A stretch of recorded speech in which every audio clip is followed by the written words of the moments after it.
Uttarakhand BJP में क्या सब कुछ ठीक चल रहा है?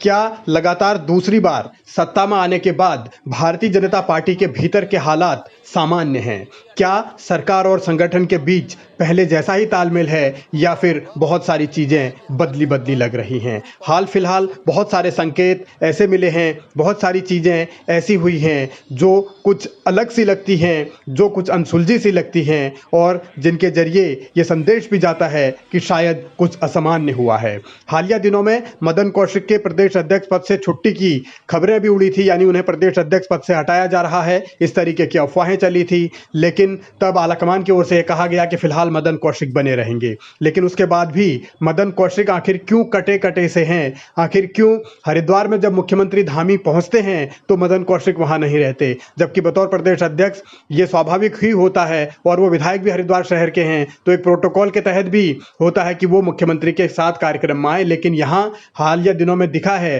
कि पुष्कर सिंह धामी के कार्यक्रमों से मदन कौशिक दूर दूर रहे हैं, कटे कटे रहे हैं और खास तौर पर दूसरी जगह ना भी जाएं तो हरिद्वार में, हरिद्वार शहर में जब कार्यक्रम हो, मुख्यमंत्री जब पहुंचते हैं तो फिर मदन कौशिक वहां नहीं दिखते। इसकी क्या वजह है? इसको लेकर अब राजनीतिक गलियारों में सुगबुगाहट होने लगी है, चर्चा होने लगी है। असल में मदन कौशिक सीनियर मंत्री रहे, पहले बहुत सीनियर भी हैं, वो विधायक हैं 5 बार के, लेकिन इस बार उन्हें कैबिनेट में जगह नहीं मिली। त्रिवेंद्र रावत कैबिनेट में वो पावरफुल मंत्री थे, मगर धामी ने उनका पत्ता काट दिया। मदन कौशिक इस बार उम्मीद ये कर रहे थे कि शायद कैबिनेट में जगह मिलेगी, लेकिन नहीं मिली। हालांकि वो प्रदेश अध्यक्ष हैं, लेकिन वो हनक मदन कौशिक में प्रदेश अध्यक्ष वाली दिख नहीं रही, जिसको लेकर वो जाने जाते हैं। चुनाव के दरमियान सुपर एक्टिव थे, लेकिन अब पूरी तरीके से संगठन क्या भारतीय जनता पार्टी के भीतर सरकार के अब बिल्कुल अलग हो गया है। सरकार चल तो रही है, लेकिन संगठनात्मक तौर पर मदन कौशिक की सुस्ती कई तरीके के सवाल उठाती है,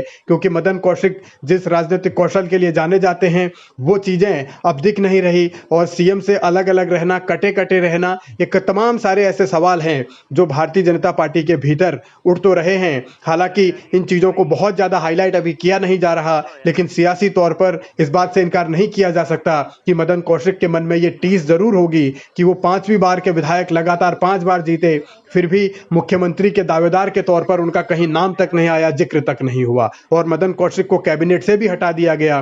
तो ये एक विडंबना है। मदन कौशिक सीनियर जरूर हैं, लेकिन अब सिर्फ प्रदेश अध्यक्ष के पद पर वो हैं और वहां भी पूरी तरीके से बहुत सी चीजें ऐसी हैं, बहुत से संकट ऐसे हैं जो ये लग रहा है कि शायद मदन कौशिक के मन की चीजें हो नहीं रही हैं। अब चंपावत में उपचुनाव भी होना है, लेकिन उससे पहले बहुत सारी चीजें मदन कौशिक को लेकर सरकार और संगठन के बीच की अनबन को लेकर आ रही हैं। देखना होगा कि भारतीय जनता पार्टी इसमें बैलेंस कैसे बनाती है।